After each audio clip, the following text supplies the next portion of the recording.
eksama nito. At nakarating kami dun sa lugar namin sa Mindoro. At ang inyong pastor ay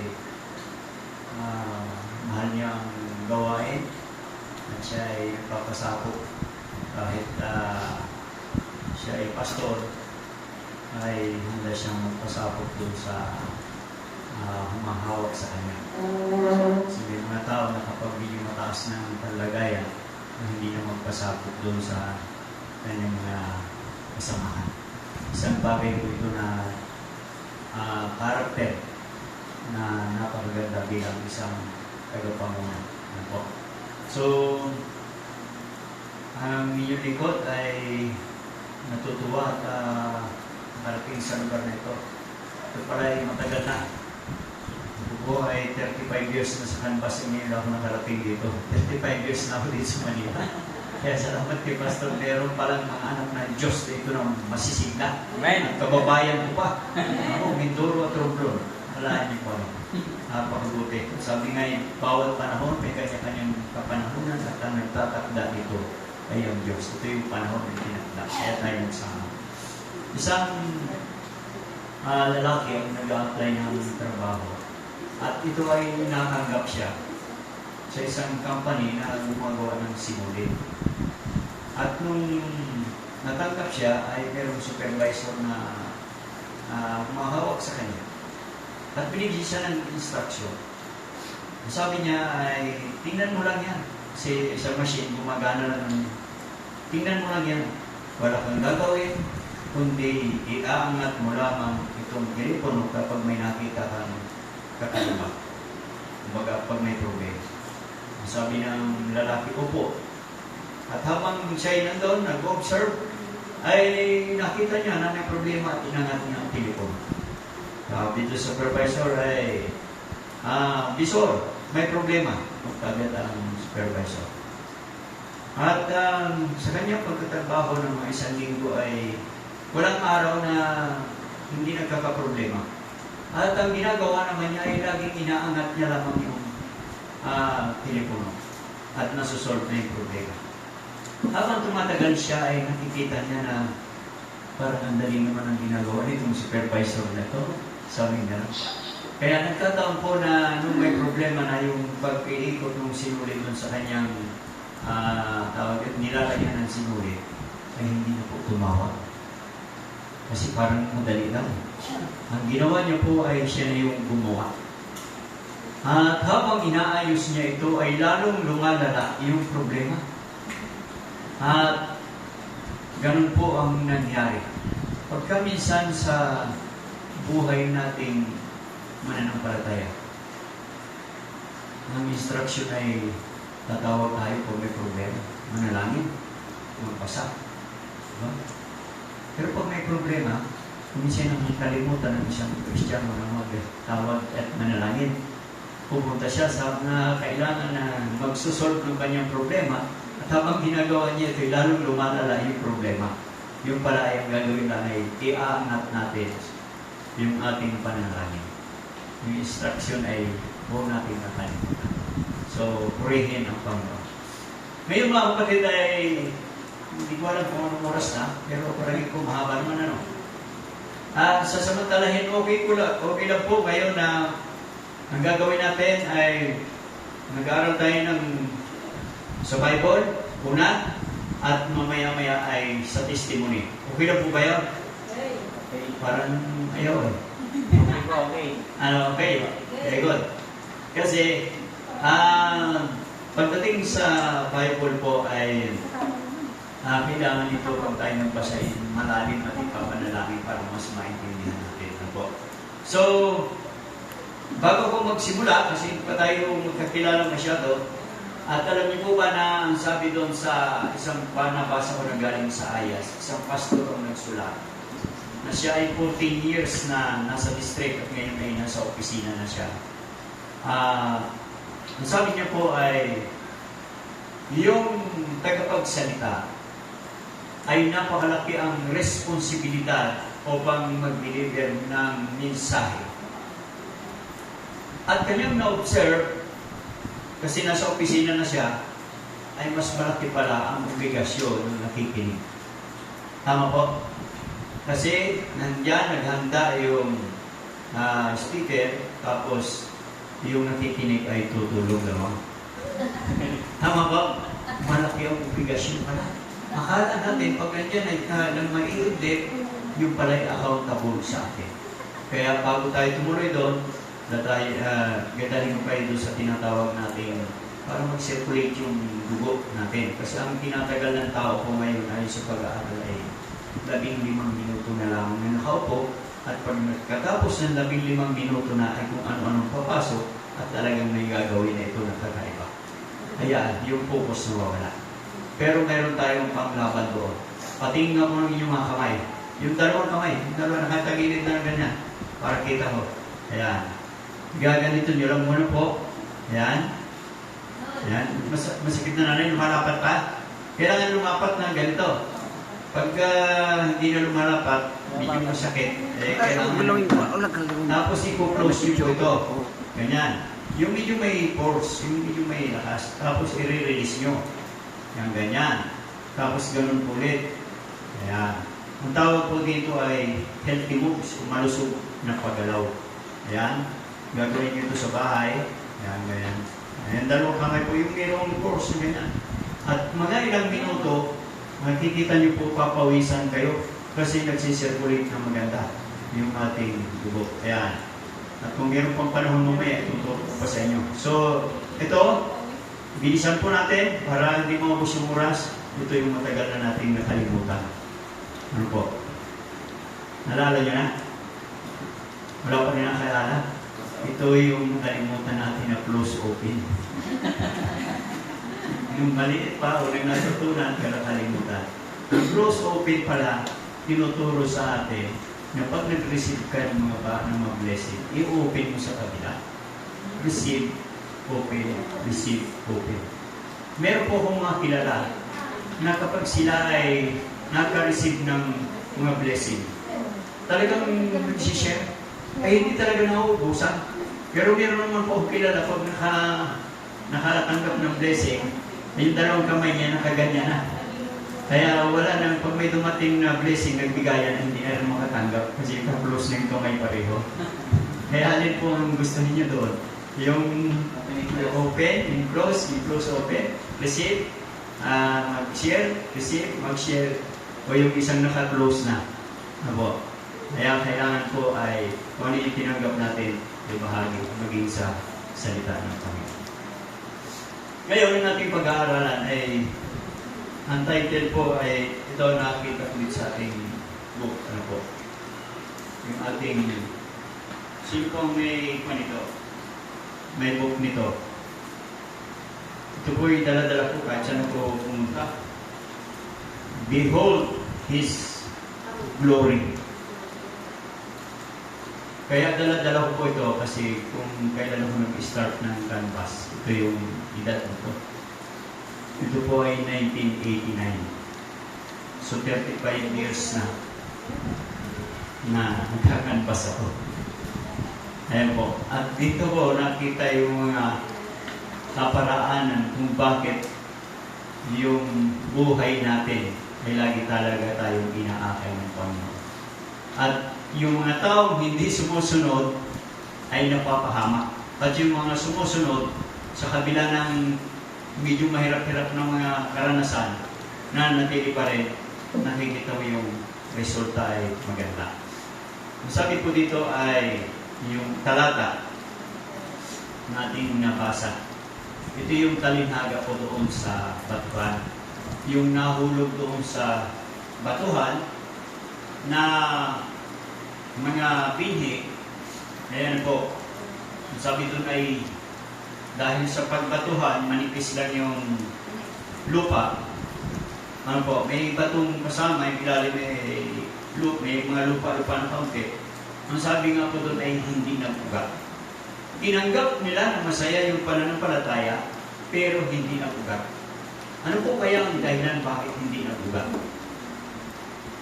Kasi nung ako yung tatanim sa probinsya sa Mindoro, yung mga mais, maganda rin ang bunga ng buwan eh. Nung mais kahit may bato sa ilalim, Basta maganda yung lupa na yung sagana sa ulan. Bumubunga din eh. Pero dito, kaya hindi nag-ugat po dahil yung puso ngayon po pinatigas. Hindi tinanggap ng lubusan at pinag-aralan ang salita ng Panginoon. Kaya ang sabi dito, masaya sila nung tinanggap yung salita. Data po at hindi nag-ugat. Siyempre, pag wala ugat, anong mangyayari kung sa puno? Matutumba. Kaunting hangin, tumba. Ayan mo. Nag-ugat. Mahalaga itong salitang ugat. Kasi merong mananampalataya na galing probinsya pagdating dito, kahit nag-backslide ng ilang taon, yung ugat nasa kanya ay bumabalik. Galing bumabalik. Alam niyo yung mais, kahit magbagyo, pag yung ugat nakadikit pa sa lupa, mamalay mo nakaganon. Ay bumubunga, pero yung puno ay nakaganon, kasi may ugat. So mahalaga po yung ugat. Na yung ugat na ito ay yung ating tinanggap na binhi na galing sa Panginoon na kinakailangan ito ay magugat.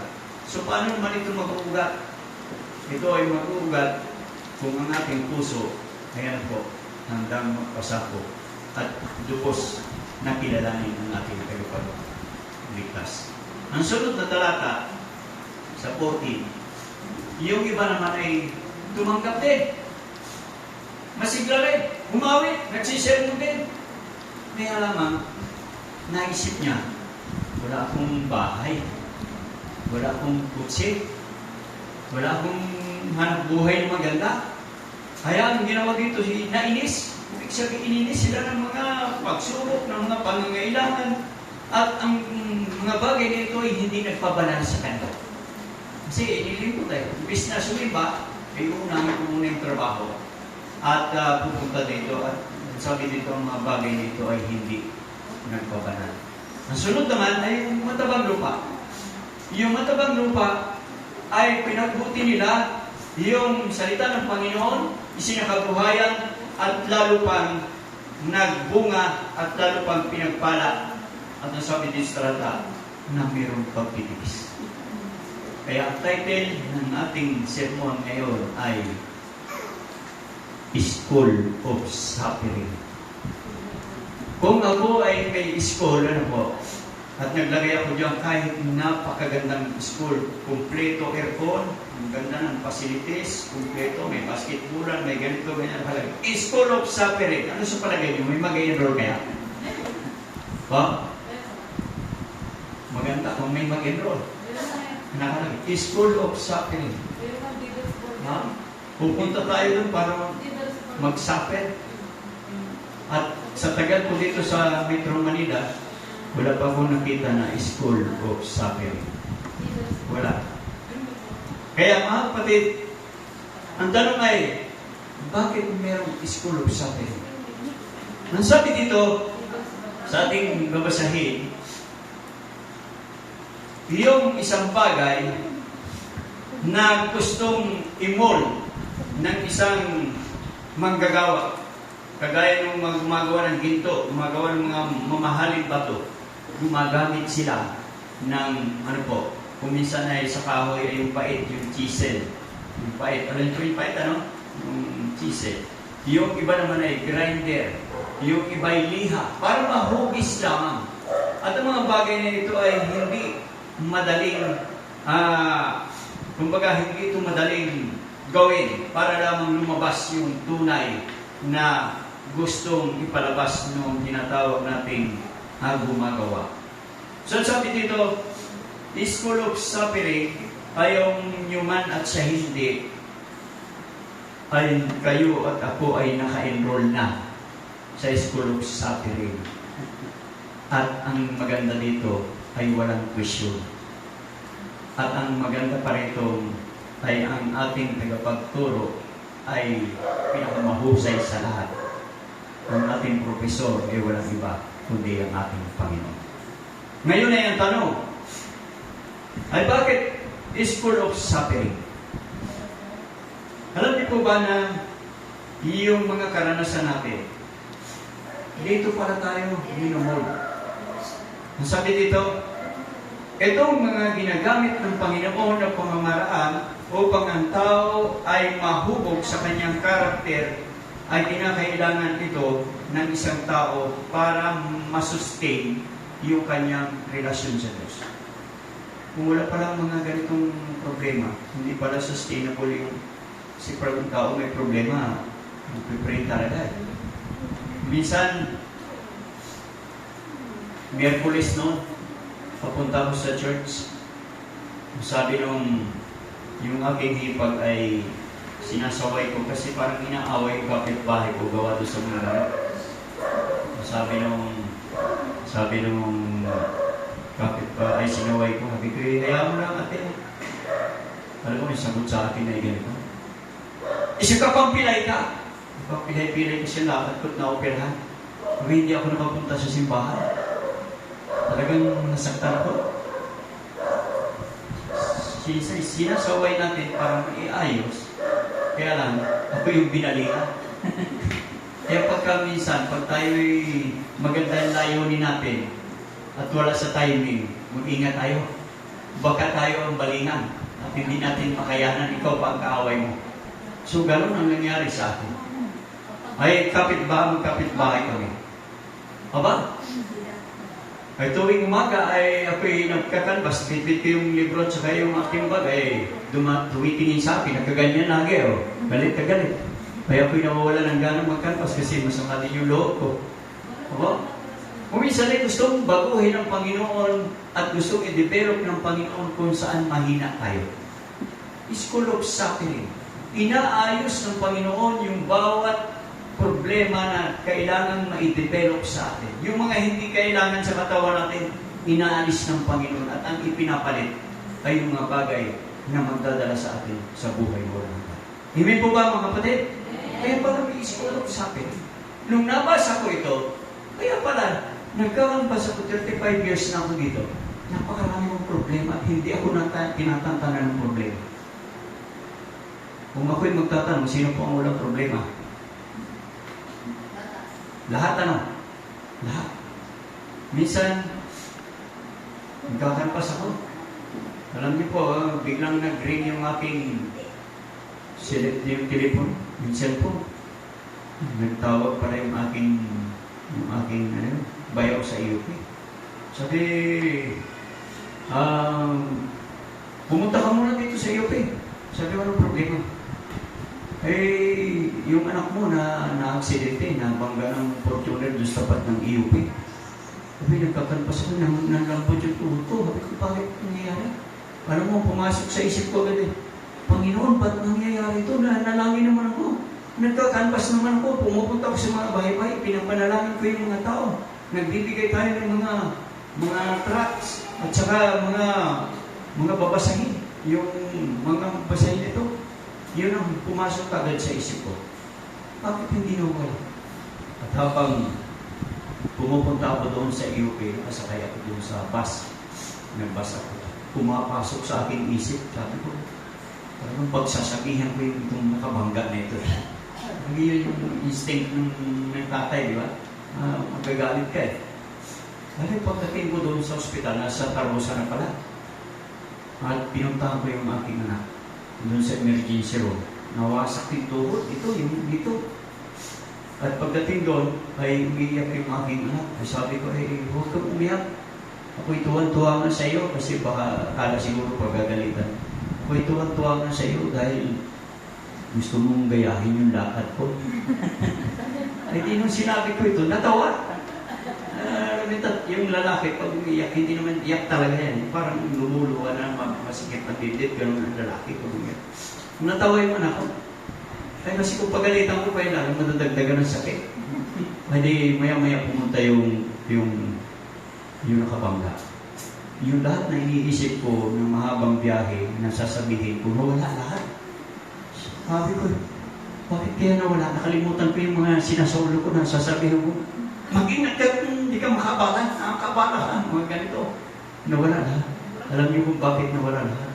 Pag tingin ko ng gano'n, lumapit sa akin, ako po yung nakabangga. Pag tingin ko yung tangkad, yung gandang babae. Kaya pala nawala yung galit ko. Ito pala ay flight attendants ng PAL, ng ating stewardess, wala yung galit ko. Pagkatapos ay ako'y nanalangin. Ang panalangin ko ay patungkol doon sa babae. Dear Panginoon, sa mga karanasan na kagaya nito, maaari po ba na ingatan si ma'am na mula ngayon ay hindi na siya maka-aksidente at hindi na rin siya maka-aksidente. At nawa ay ang mga karanasan nito ay pagpapakita lang ng inyong pagmamahal. Amen. Umiyak yung babae, ang sabi ay, Kuya, natouch ako, kayaan mo lahat ng gastos ay mabayaran namin. Kasi pag pinagalitan ko baka hindi na bayaran yun. Hindi na bayaran Little or mga 3 days, nalaman ko. Sabi ko, bakit Panginoon? Nandun pa rin yung question sa akin. Nakakaabala ito Nakakaabala sa pagkampas. Nalaman ko na ito palang mga ito ay Adventist. Mga UP graduate. Yung tatay niya ay pilot, yung nanay naman ay optometry, yung sa mata. Mga Adventista na hindi na sumisimba. Kaya nung nalaman ko, sabi ko, Panginoon, salamat. Kaya pala nangyayari itong mga ito. Gagamitin mo yung anak ko para matagpuan ko ang mga tao ito, mapalalahanan sila. School of Suffering. Minsan ay dadaan ka sa hindi mo inaasahan, pero kay gagamitin pala ng Panginoon para maakay, mapalalahanan ang mga taong nakakalimutan. Ang ganda. Ang akala natin, ang mga karanasan natin dito, isang sumpa o isang bagay na kabayaran ng ating kasama. Ito pala isang blessing para manatili ang ating relasyon sa Diyos. Kaya pala hindi tayo nawawala ng mga problema, ng mga pagsubok. School of Suffering. Natalangin mo, nung natapos na ang transaksyon, ang bayaran nila, mahigit 300,000 ang binayaran nila. Pinatawagan mo pa rin sa biyaya ng Panginoon. Sila ay napalalahanan at sila ay sumisimba. Imagine nakakalimutin. Ito yung sabi ko sa talatang 14, na sila yung naabala sa mga paghahangad ng mga bagay na wala sila, kaya nakakalimot sa pagsamba kung kaya sila ay nawawala sa church. Yun sabi. Yan sabi dito yung matabang lupa. Doon tayo pumukos. Pagyamanin natin ito. At yung matabang lupa na ito, sabi dito na mayroong pagtitiis. May pagsubok talaga, Pastor. Hindi talaga mawala. Kaya sabi dito, ang pamamaraan ng Panginoon upang ang tao ay madala sa buhay na walang hanggan, ay gagamit siya ng mga pamamaraan ayon sa kanyang kaparaan upang mahubog at makinis ang ating buhay sa harap ng Panginoon. Masakit. Nung sinabihan ako ng aking hipag na isa ka pang pilay ka, totoo naman pilay, pero masakit Ano? Pero natutunan ko doon, hindi na ako magalit kahit ako'y sabihan ninyo ng mga iba-iba pang mga bagay. Bakit?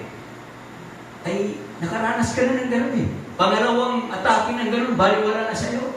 Pangatlo, na mga nakarinig gano'n na tungkol sa iyong bagay na gustong i-develop ng Panginoon, baliwala na sa'yo. Yung pala, dinidevelop ng Panginoon yung ating buhay na kung saan mayroong kahinaan, iaayos ng Panginoon hanggang sa hindi ka nang magalitin. Ano po? Talain mo yun? Ang ginamit ng Panginoon kapitbahay ko pa sabi ko nung isang linggo ko, sabi ko mahigi pa ang may lagnat Kasi pag nainuman ko ito ng maraming tubig, papawisan ako at wala na yung lagnat. Pero yung kapitbahay ko, lalong lumalalim doon sa utak ko yung mga inasakin. Parang dinidiin lalo, parang gusto kong dumating sa puntos na pinalayas ko. Kasi yung lote na yun ay lote ko, bahay naman pianan ko. Parang lumabas naman yung aking yung authority kasi naninirahan na siya to. Sabi ko masarap na magkasama tayo. Pero kung ganyan, hindi tayo nagkakasundo, mas maiging lumayas Umalis, Pastor. At after ng 1 week, bumalik kasi yung mga napuntahan hindi maganda. Maraming mga magnanakaw. Bumalik. At nagpatawaran kami sa isa't isa. At pagkatapos, nakaalis sila sa Canada, pumunta sila ng Canada. At tuwing balik niya ay maraming pasalubong sa akin. Imagine, kapag yan nagpatawad, ang dahil pagpapala. Pero pag hindi ka nagpatawad, ay walang pagpapala. Dadalhan ka ba naman? Doon ako nagkakaroon ng mga sapatos na yung mga Aldo, tinignan ko sa SM, tag 7,000, 8,000. Ay sinusuot ko pag ako nagkatantas. Eh dati hindi ako makabili ng mga ganon, binibigay lang pala ng Panginoon. Dahil nalikhaan tayo ng isang pusong mapagpatawa. Imagine, yun ang gusto ng Panginoon. Marami. At yung tinatawag naman natin, na sa Mateo, yung sa 28 po, yung sabi mo, natin dito. Ang mga tao ito, sabi na, nag-iikot ang Panginoon doon sa Jerusalem, at ang sabi niya ay malubha ang kalagayan ng tao. Sabi niya, nabibigat ang lubha. Pag-iisipin natin mga kapatid, pag lumabas tayo,